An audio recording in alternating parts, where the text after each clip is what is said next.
AFTV Turkish 3-0. I know you said before the game you didn't care. I saw the preview you did and stuff like that. Yeah. But I know hearts of hearts, big Arsenal fan, you want to see your team do well, and it was a good performance. I know he's only Sheffield United, but it was some great goals scored in the game. And some good football played in moments too, I'll give them that. And Lacazette finished his dinner today, you know, which is a massive difference to what we saw on Thursday. And that's good for confidence going into next week Thursday. Let's hope so, you know, because sometimes we think we're going to get confidence off the back of a few wins, and then, you know, we just get deflated again. So let's hope that this does do something, because it was a clean sheet as well. It's our first clean sheet in 14 games, I believe. So it's been a little while. You know, I wanted big changes in the side prior, but it's good that Leno got that clean sheet. At the end of the day, you know, Rob, we got 3 points. We moved from 11th to 9th. Do I have to tell you what I feel about that? Happy. Moving up. Listen, moving up, barely, yeah. You know. And I just look at what Troops mentioned with Willian and Kovacic, the post. I look at Pepe posting his goal. I look at the training ground videos that have come out in the last few days, and I think to myself, these players don't really understand that this is one of Arsenal's worst seasons in Premier League history. They don't really understand it, and they don't care much. And it's become a bigger problem. They don't care that they're showing us they don't care anymore. Yeah, but hold on, why can't he post a goal? Why can't they show training ground videos? You know what I mean? We all say we want to be more connected with the players. We want to see what's going on, and you know what I mean? So they're posting a few little training ground videos. Come on, you don't expect them to post the worst of the training. You know, you don't want them to post a scrap, do you? They're going to post positive stuff of what's going on at the training ground. We'll see. But when you're posting positive stuff when everything else around the club is negative... You're trying to lift the mood, ain't you? But you lift the mood on the pitch. You lift the mood in the transfer window.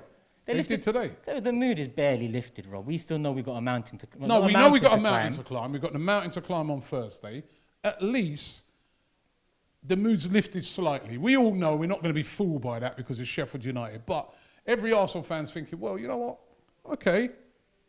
Follow that through into Thursday now. That's how people are talking. Yeah. It's not negative where people are like, look, 1-1 against Sheffield United. You couldn't even beat them. How are we going to beat Slavia Prague? Blah, blah, blah, blah. There's a bit of positivity. So what's wrong with that? I just want the players to show me they care. We don't see it on the pitch, Rob. So when I don't see it off the pitch too, I'm going to mention that because it becomes a bigger problem. It's one thing not seeing it on the pitch. It's another thing seeing it off the pitch too. That shows that the general atmosphere at the club, the general feeling, the general aura is one of a laid-back nature. I've been banging on about players for years, Robin, and a massive overhaul required at this club. Part and parcel of that overhaul is removing this atmosphere, the culture that was created over so many years. Even Arteta mentioned he needs to overhaul the culture at the club. I don't know if you remember when he said that. Yeah. Massive thing. He's right. But when you do it slow, you bring a Pepe star signing into that relaxed environment. You bring a Partey star signing into that relaxed environment.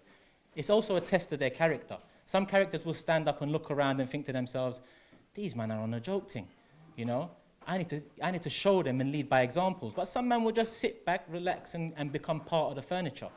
So you think it's still relaxed? It is still relaxed. Because Arteta said that was the thing he was going to stop and remove. Yeah, it is still relaxed.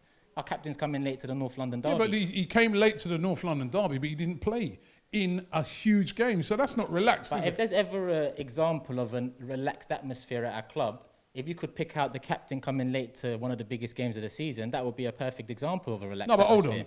But the manager did something about it.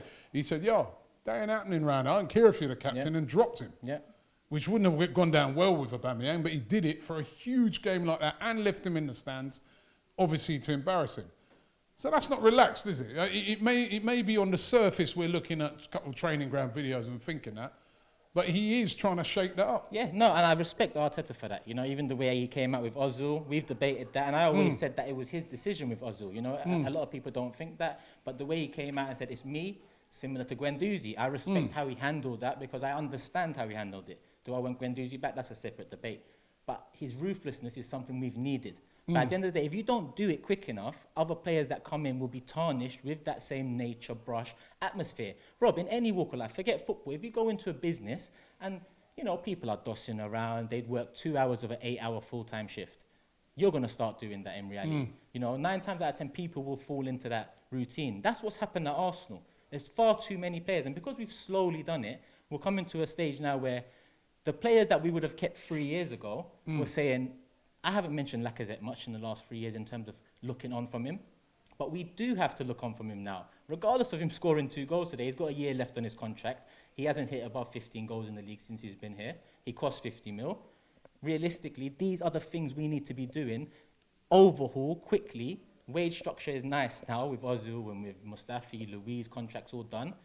This is the season to sort it out. Slavia Prague, massive, because I want Champions League, not to be in the Champions League, but to have the money so this club can stop feeding excuses. Other fans can stop giving me excuses of, we're only in the Europa League. Wait, if we get Champions League, there is no excuse whatsoever that this summer this club can be overhauled. They'll find one, don't worry. Well, if they find one, well, listen, we're going to be doing a lot more videos this year. So if they find one, we'll be picking them out. For you heard Troops there.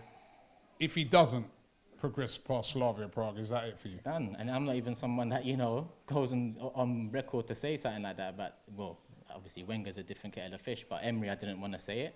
Arteta, I haven't wanted to say it because it's bigger than him. But regardless of Kroenke, we should be going through against Slavia Prague. Today's show is sponsored by Profit Accumulator, the UK's #1 match betting service. So what is match betting? It's a method that's used by individuals to profit from free bets and incentives offered by bookmakers. And when you sign up to Profit Accumulator, they will walk you through how to do match betting with their easy to follow video guide. So what are you waiting for? Click the link in the description and you can start your Profit Accumulator journey today